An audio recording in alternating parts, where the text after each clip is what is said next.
going on, everybody? It is the day after Christmas. And that means that yesterday, most of us took some time to spend time with family, spend time with friends, sit back, maybe eat some, good food and enjoy ourselves. And as we come to a close of the year, I do think that, reflection is good. I think looking forward is good. I've talked a little bit about this before, and I'm going to continue to talk about it over the next week or so. And I have a video that's going to post on Christmas Eve with my friend Darren from Return to Collecting. And we're going to talk about kind of a year in review, our favorite pickups of the year, some of the things that we learned during the year, and then some plans for 2024. And that's kind of where I wanted to start.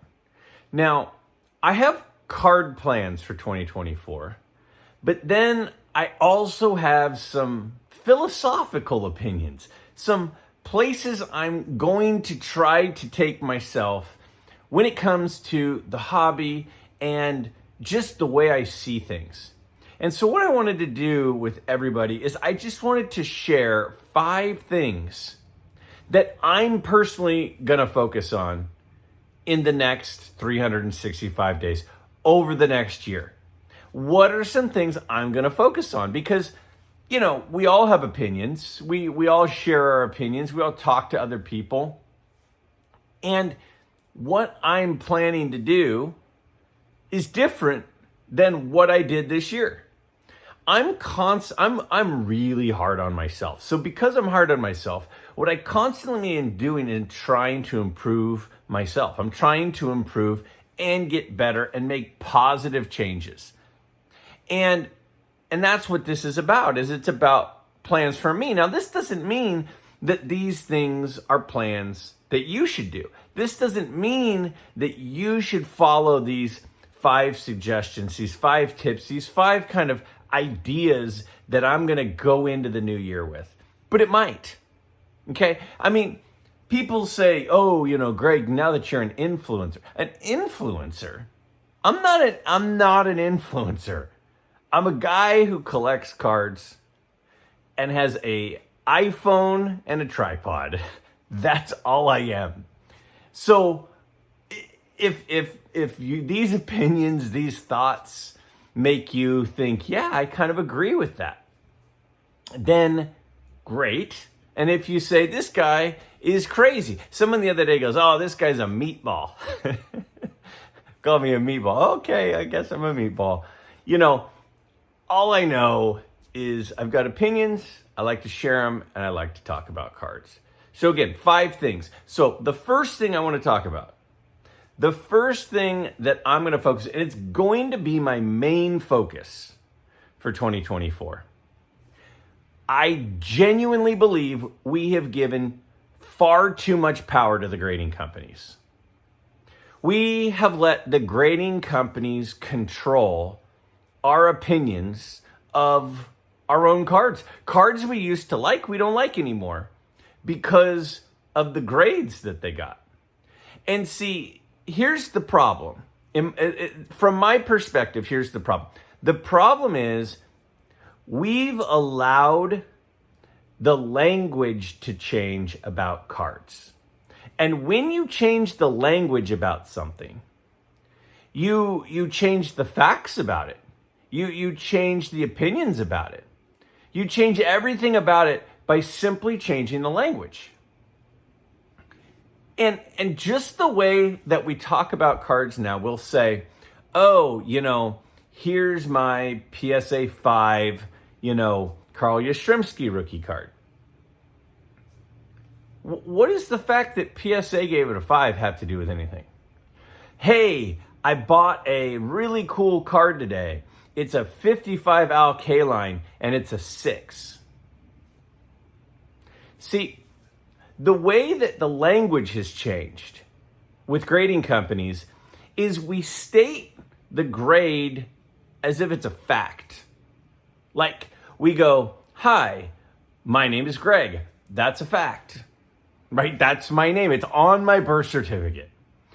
"Yeah, my name is Greg, and I am 44 years old. That's also a fact. But a card, when I say, here is my, Larry Bird, Magic Johnson rookie card, it's a 7. That's not a fact. That's an opinion. It's PSA's opinion.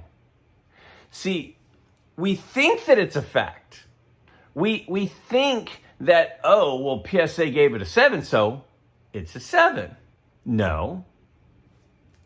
PSA deems it a 7.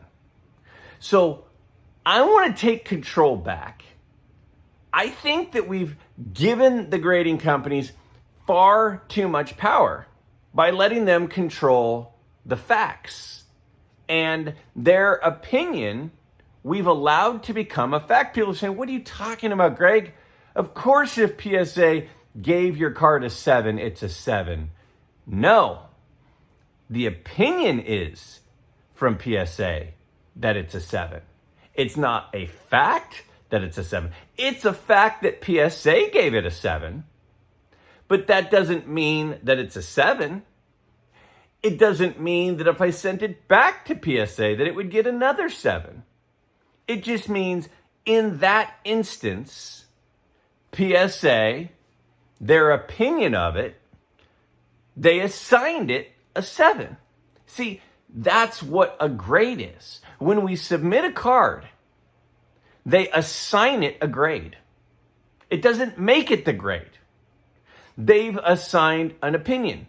See, I could, walk into a room and somebody could look at me and go, that guy's a meatball. And they might be right. Or they could go, oh, there's Greg. He's a nice guy. He's a likable guy. He's a generous guy. He's a kind guy. I like those adjectives. But it doesn't make any of them a fact. They're opinions. And two different people in a room could have a completely different opinion of me. There are people that are watching this video right now that go, oh, Greg, I like Greg. He's a good guy. And there are people that are watching this video right now going, there's Greg. Not a big fan. He's an egomaniac. He's full of himself. I don't like that guy at all. Two separate opinions. Just like a grade of a card is an opinion. It doesn't make it a fact. So I believe we have to take the language back. And moving forward, what I'm going to try to do, and it's been so ingrained that the grade is the law, that it's going to be a process to untrain myself. But what I'm going to try to untrain myself to do is no longer look at a gray card. See, I just caught myself. I'm no longer going to look at a card and go, that card is a 7. I'm going to say PSA assigned that card a 7. SGC assigned that card a 5. It doesn't make it a 5. They just assigned their opinion of it. See, my wife, she thinks I'm handsome. A lot of people don't, right? Which is fine. I only need her to think that. But her opinion is the only opinion that matters to me. But it doesn't make it a fact. Other people can have a completely different opinion. And a grade is an opinion. So for me, one of my goals for 2024 is it's not that the card is an 8. It's not that the card is a 4. It's the card was assigned an 8 by PSA in that submission, or the card was assigned a 4 by SGC in that submission. And that opinion could change, just like somebody's opinion of me could change. That's one of my big goals, is it's no longer that a grade is a fact. It's that a grade is an opinion, and it is a number that a person or a company assigned to a card. Just like some of you have an opinion about me, and other people have a completely different opinion. Number 2, stop talking about buying what you like and actually do it. All right. So the second thing I want to talk about as a goal this year, and it's something I worked on really hard this year, and I think I'm getting better. Some of my actions tell me that I'm getting better, but we need to stop saying buy what you like and actually buy what you like. Like, there are things that may make no sense as to why we like them. There might be cards. See, we're all part investor, part collector, and some of us are almost all collector, and some of us are almost all investor. And I get that. And if you're mostly investor, you have to care what other people like, because what you're buying is something that you hope more people will continue to like. But for most of us are collectors, or at least a majority of us, our opinion is a majority collector over investor. Now, for me, I'm probably a little bit of a hybrid. I think I'm mostly a collector. There's a little bit of me that's like, yeah, I do want to buy things that are going to go up. I'm trying to squash that part of me. And the reason I'm trying to squash that part of me is because I don't want to say buy what you like and then buy things that aren't really as much what I like, and they're more what I want because I think other people are going to want them and they'll go up in value. I'll give you some examples. I just talked the other day. I've got like a dozen pirate cards from Allen and Ginter from 1888. They're not highly collectible. I love them. You know, one of my favorite YouTube channel is Ryan Nolan. Ryan Nolan Breakout Cards. My favorite channel, not even close. And if you watched his channel a year or 2 years ago, most of his pickups, most of the cards he was showing, most of what he was into were vintage baseball cards. And he was also into some boxing stuff, and he liked some cricket cards, and a lot of people would fast forward through the cricket stuff, but Ryan really liked it. And the thing I really respect about Ryan and really respect about his channel is he has taken his channel and he has taken his collection where he likes it. He's like an engineer. So he loves inventors. He loves tinkering. He loves, collecting other inventors. He's all about Thomas Edison. He's all about Benjamin Franklin.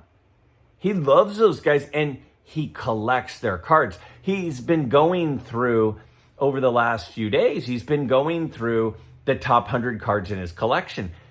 And just some of them are athletes.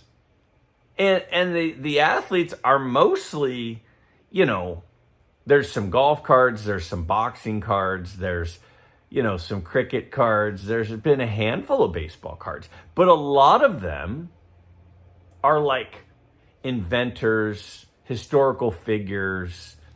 And I think that that's important because you can hear the excitement in his voice. And some of you are going, oh yeah, I used to really like his channel, but now he's not into the stuff I'm into. And that's okay. But Ryan is collecting what Ryan likes. And I have so much respect for that. As I move forward through the next year, I'm going to continue to move in the direction of collecting what I like. over the last month, and I mentioned this recently, I've picked up a couple of vintage golf cards. I really like them. There's not a ton of people that really like them. You know, I could put out a 1957 Willie Mays card at a card show, and if I'm the dealer, a lot of people are going to look at that card. But if I put out, you know, a 1933 Bobby Jones card, not as many people are going to be as interested in that card. But I'm not collecting for them. I'm collecting for me. So if I like vintage pirate cards and I like vintage golf cards, then I anticipate continuing to expand those portions of my collection. Collect what you like. I'm really going to work hard on collecting more of what I like and be less influenced by what others like. That's a goal that I'm taking on, and it's easier said than done. Number 3, you only live once. It's time to go buy a goal card. Okay, so, you know, we only get one crack at this. We only get one time on Earth. We only get one journey to move through. And there are so many things in life that I go, oh, you know, like, I'll just give you an example for me. I should learn a musical instrument. And then a year later, I should learn a musical instrument. And then a year later, I should learn a musical instrument. And guess what? I never did. I never did. Now, you know, I probably wouldn't have been very good anyway. I don't think that that's my talent. But and people would say, well, it's not too late. You can still do it. And I could. I can't do everything, but I could. And I'm tight with money. And some of you go, what are you talking about, Greg? You spend all sorts of money. I spend card money on cards. I don't spend life money on cards. I have a very strict budget. I have money for bills. I have money for saving. I have money for enjoyment. And I have money for cards. And I spend my card money on cards. But one thing I'm going to try to do this year is I'm going to try to go YOLO at some point. I'm going to try to just get a big card. Just get a big card. Like, I talk to my dad about this all the time. You know, and I say, Dad, you know, you've got this really nice 1958 Topps Hank Aaron card. Why don't you have his rookie card? And he goes, I don't know. I go, would you rather have his 58 rookie card, his 58 card than his rookie card? No, I'd rather have his rookie card. Well, then why don't you buy it? I don't know. I encourage everybody to remember, we have to enjoy ourselves a little bit. We don't get a do-over with this whole thing. Make sure at some point during the year, you buy a wow card. Buy a wow card. Well, I'm speaking, I don't want to tell you what you should do. I'm going to buy a wow card. Now, a wow card for me is different than a wow card for someone else. For example, you know, on New Year's Eve, when I post this video with me and Darren, we're going to talk about some cards that we're targeting. You know, the 5 cards we're targeting, you know, in different categories for 2024. And some of the cards that are going to be in my, like, Grail category will be in his not Grail category. Because he's, you know, the money that he's dealing with to buy cards and the money that I have to buy cards is different. It's different, right? So your wow card might be a $10,000 card. Your wow card might be a $300 card. For me, I think a wow card might be $2,000 or more.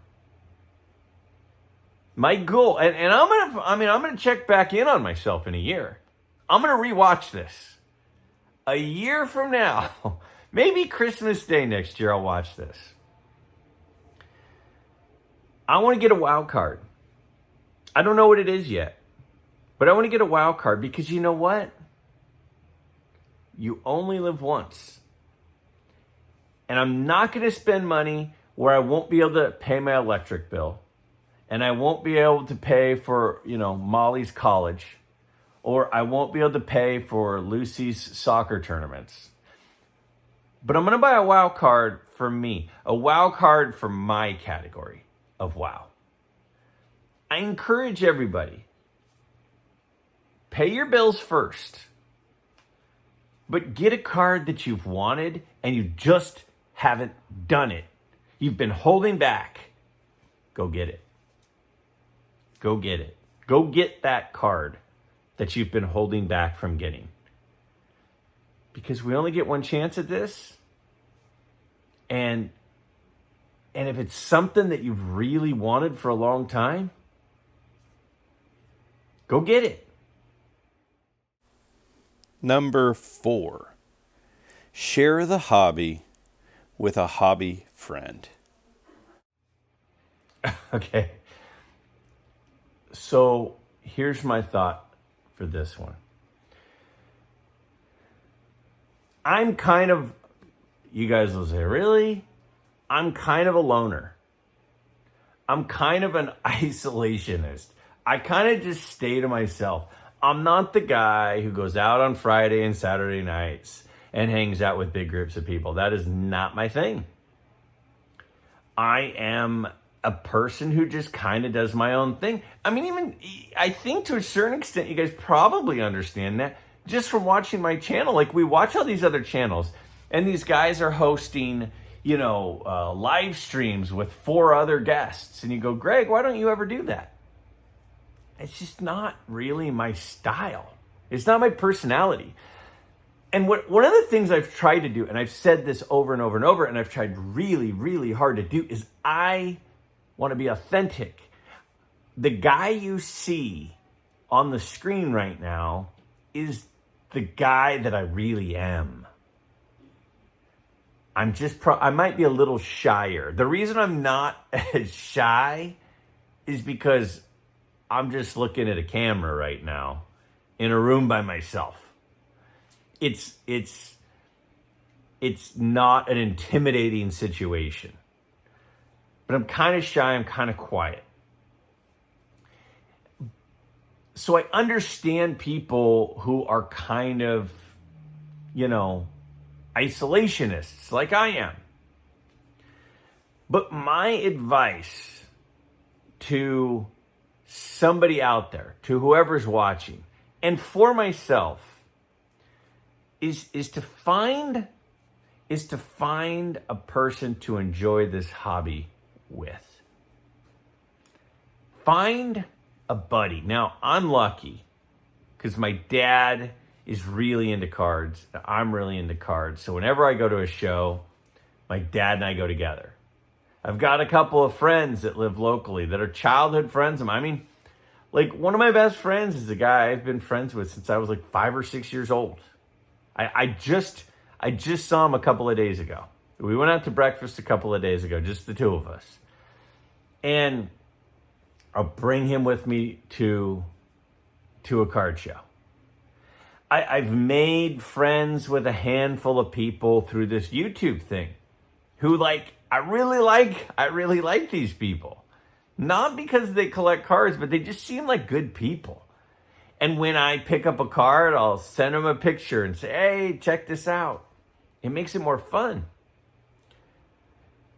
I've really enjoyed making a couple of additional card hobby friends. People that on Christmas Day, I texted and said, Merry Christmas. I'm really glad we're friends. I would encourage everybody out there to add a couple of hobby friends to enjoy this with. Because the thing about it is, is when you're sharing it with someone, it really is more fun. And you say, I don't know who that would be. The next time you go to a card show and you start talking with someone, maybe that's the person. Maybe that's the person. But find a person to enjoy this hobby with. Maybe it's your son. Maybe it's your daughter. Maybe it's a friend from work. Maybe it's someone you've met at a show. Maybe it's somebody who you're buddies with, but isn't into cards, and you can introduce them to it. But having a hobby friend makes this a lot more fun. And one of the things I'm going to try to do over the next year is I'm going to try to develop and grow a couple of those hobby friendships with people that I either already have met, I already know, or I'm getting to know better. I think that it makes it a lot more fun. Number 5, step out of your comfort zone and try something new in the hobby. Okay, last one, number 5. Something I'm going to work on really, really hard this next year is I'm going to continue to try to step out of my comfort zone again. See, we kind of find this place that we're comfortable, and we don't want to go out of that comfort zone because we're comfortable where we are. We're familiar with this particular way of being. And then we step out of the comfort zone. We don't know what's going to happen. And I've worked really hard on this personally. Now, a couple of years ago, October of 2022, year and a half ago, not even a year and a half, 14 months ago, I said, I think it'd be really fun to make a YouTube channel. And I did it. I started it 14 months ago. I stepped out of my comfort zone. Last year, as the year progressed, I was so comfortable in collecting in the 50s and the 60s and the 70s and the 80s. Baseball, basketball, football. I said, I want to get out of my comfort zone. And I've expanded into pre-war stuff. I've collected a bunch of T206 stuff this year. I've picked up some T205s. I've picked up some Gaudis. I've picked up some Ogdens. I've picked up a bunch of tobacco cards from a variety of sports. And it's been a learning experience. And it wasn't my comfort zone. I can walk up to a table and I can look at a bunch of Bob Gibson cards and go, yep, I know that one. Yep, I know that one. Yep, I know that one. But a year ago, I would walk up and I would see a set and it was much less familiar. Now, some of them I knew, and a lot of the players I knew, and a lot of the sets I knew, but I didn't know the intricacies about them. To the point where I'm like, yeah, I'm going to add that to my collection. That's been a growth area. Now, again, I had some knowledge, right? I knew players, I knew Hall of Famers, I knew the big sets. I knew the T205s and T206s and Gaudis and the bigger things like that. But I didn't know some of the caramel sets, right? I didn't know some of the pre-turn of the century Allen and Ginter sets. And I've gotten much more interested in that. I went out of my comfort zone. This coming year, I'm setting up as a dealer in April. That's a big move for me. I've said that I'm going to be doing a Whatnot live soon. And I am. I am going to do a Whatnot live soon. That is completely out of my comfort zone. Selling stuff? Why would I sell cards? I collect cards. But I'm stepping out of my comfort zone. My suggestion to everybody is step out of your comfort zone. If you've been thinking about doing a YouTube channel, do it. Don't wait. Do it. If you've been thinking about starting to collect vintage football, but you haven't yet, do it. If you have thought about going to pre-war, do it. If you've thought about tobacco cards, do it. If you've thought about setting up as a dealer, do it. Step out of your comfort zone. If we continue to just live in this box, and this is where we're comfortable, and this is what we do, and we just buy cards from 1956 to 1963, and we only buy Hall of Famers, I think you're missing out. There's a big world out there. Consider a new sport. Consider a new variety of card. Consider a new era. Consider a YouTube channel. Consider being a dealer. Consider modern cards. Who knows? But find a new area that you can grow and learn and enjoy the hobby more outside of your comfort zone. That's my take. Those are 5 things that I'm going to work on myself. And if it felt like I was trying to convince you of doing some of those things, it really wasn't my intent. But if you felt me speaking to you, maybe I was just giving you encouragement in an area that you've already been thinking about doing. But for me, I'm not going to let the grading companies change the language anymore. The card is not a 7. PSA or SGC simply assigned it a 7. That's my take. You do only live once.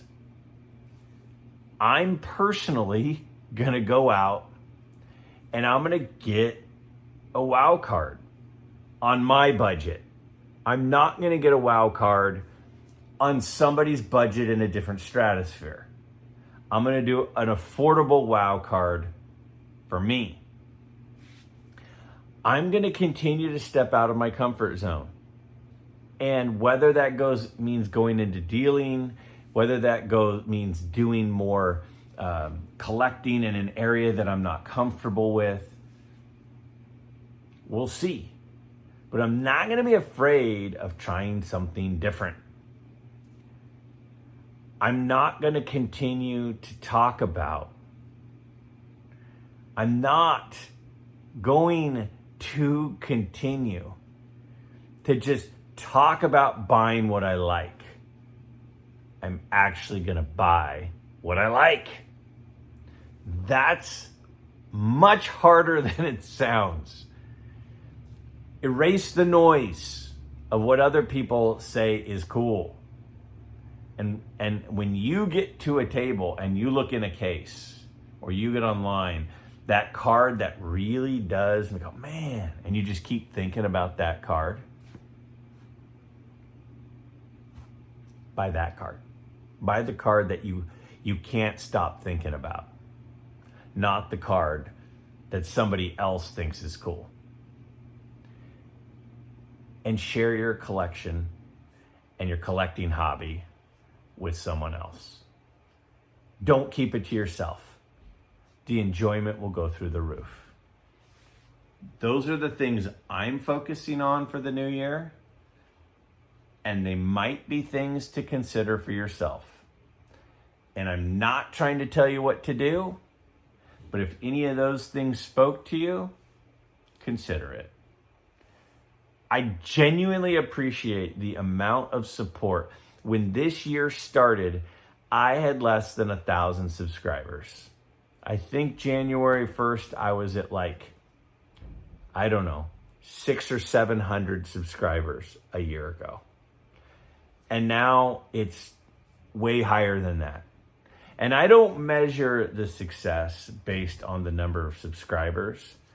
What I measure the success on is the things that you all say to me in the comments. So even the people who have some not nice things to say in the comments, that's fine. But to the overwhelming majority of you who have continued to shower me with kind words, It means more than you know. And it's the thing that excites me every single time I make a new video. And I get excited to make a new video because I know there are a lot of you out there who genuinely appreciate this back and forth that we have. And your support means more than you know.